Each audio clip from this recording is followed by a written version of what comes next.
Om Shanti, good morning to all of you listeners, and today is your 166th day of your Godly Blessing. Before we go ahead in this Godly Blessing, have a look at this video link where 11 videos define from yogasanas to flexibility to diet to sleep patterns. Everything is mentioned in this link. So now let's go ahead with the 166th day of your Godly Blessing, in which God is trying to tell us that either you follow me or you follow the human beings of this world. Now, do we have a choice? Let's explore what exactly Baba has to say and how do we become completely focused in our life. How do we have a mind which doesn't fluctuate too much? Well, God's mind is never fluctuating, but we will try to reach that stage. So let's understand what does Baba say in this blessing.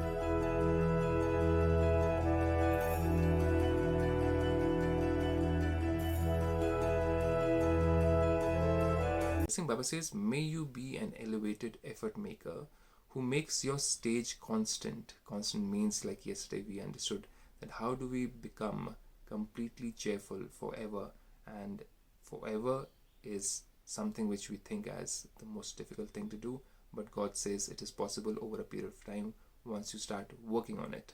So, elevated effort maker who makes your stage constant, never fluctuating, not moody, and stable, with the great mantra of follow the Father and see the Father.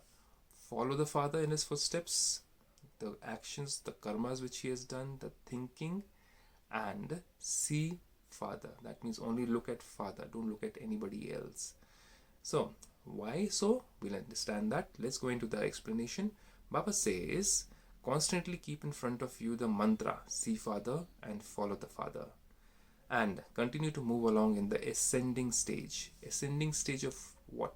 We think in this world that we are ascending once we are earning money, once we have some property, once we have certain things in our name, accomplishments, and God says that is going to be left over here only. The real accomplishment is going to come with you when you are complete with all the qualities, all the powers, and you take your virtues or your sanskars in the next birth. So, constantly keep in front of you the mantra, see the Father and follow the Father, and continue to move along in the ascending stage. So once we imbibe qualities and values, we are actually ascending. Not when we are earning money or we become wealthy. That's not an ascending stage. That is a temporary ascending stage. But a constant ascending stage is when you have the character with you. You might lose your money, you might lose your position or post, but if you lose your character, you lost everything. Character comes with qualities, with virtues. What are those 36 different virtues? Have been mentioned in the description. Go in the link down below and click on that. The link takes you to Google and you can see the 36 qualities to make you divine, which are very necessary. If you have those qualities, even if you lose everything, you can again rise up. But if you lose money, if you lose other things and you think that, okay, I don't need the qualities, I'll find my way through. Sorry. God says that won't lead you to right karmas. So that is the ascending stage. So Baba says now never look at souls, because all souls are effort makers. Everyone, even in Brahma Kumaris, is trying to become pure, is trying to work towards becoming somebody who is virtuous, is trying to do right karmas. But yes, there are flaws in us. So effort makers have some goodness and also some lacking. So if you look at somebody, if you become a fan of someone, even in Brahma Kumaris, there's so many good speakers, there's so many good orators. God says, don't look at them, don't copy them. You have to copy me, look at me. Don't become somebody's fan. We have to become either God's fan or human beings' fan. Human beings will lead us to a path which is not going to be 100% pure. God will lead us to a path which is going to be 100% pure. So do we have a choice now? So Baba says effort makers have some goodness and also something lacking. They are not complete. Only God is complete. That's why he's revered. That's why he's praised. That's why everybody believes in him.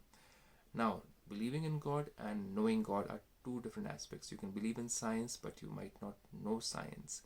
You might believe in some person, but you might not know that person. Similarly, in worshipping or in religion, we believe in God. But when we go into spirituality, we get to know God. There's a huge difference. So it's like somebody who's singing praise of some actor, but he doesn't know the actor personally. But now you meet that actor, you sing his praise also. At the same time, you get to know his personality, you get to know how to live with him, what is it to live with him. That is known as complete knowledge, or being somebody who is in complete connection with God.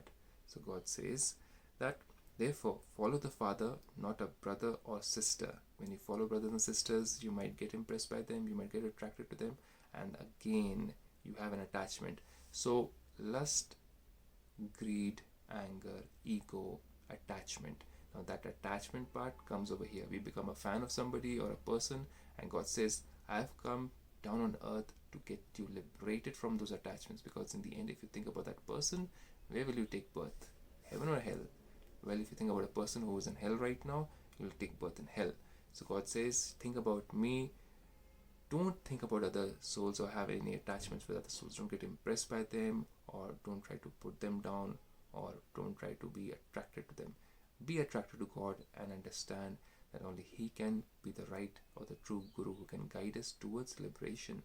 No human being, no Guru on this earth can guide us towards liberation. Why? Because they themselves are trapped in their bodies. We souls come down on earth, get trapped in the body because of our karmic accounts, take birth through a parent.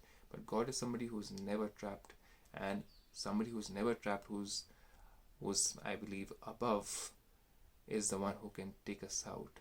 So somebody who is within the well cannot take you out, but somebody who is on top of the well looking down can pull you out. So God is that Guru, or the true Guru, who can take everybody out, not the human gurus.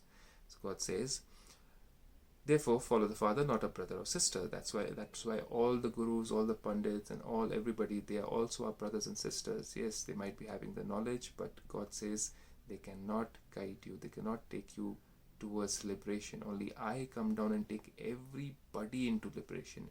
Every guru, every preceptor, I take everybody into liberation. Every soul I take into liberation, and I leave none. So God is the one whom we should look up to and look at and get impressed by. So then Baba says, just as the Father is constant, in the same way those who follow Him automatically become constant. God has got no need for money, no need for hunger, no need for any kind of name and fame. But if you look at the gurus, or if you look at the people in this world today, they are after something.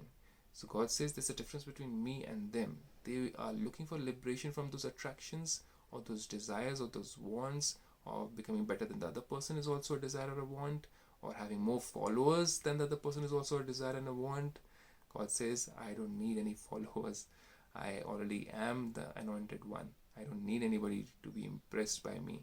Everybody knows me, what I can do, but they don't know who I am. That is what is the difference.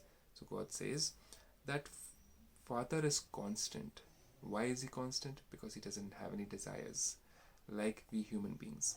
In the same way, those who follow Him automatically become constant. So God teaches us the method of making our mind think the way He thinks, and that's the knowledge which God gives us. That's why He's known as knowledgeful. It's not about the knowledge of chemistry or physics, it's about the knowledge of how to stabilize the mind. That is what God comes down on earth to give it to us, when everybody in this world is having a mind which is never stable, is constantly moving around, is into depression and many negativities. So I leave you with this beautiful Vardhan. Think about it, contemplate about it, have a blessed day, stay safe, stay home. Om Shanti.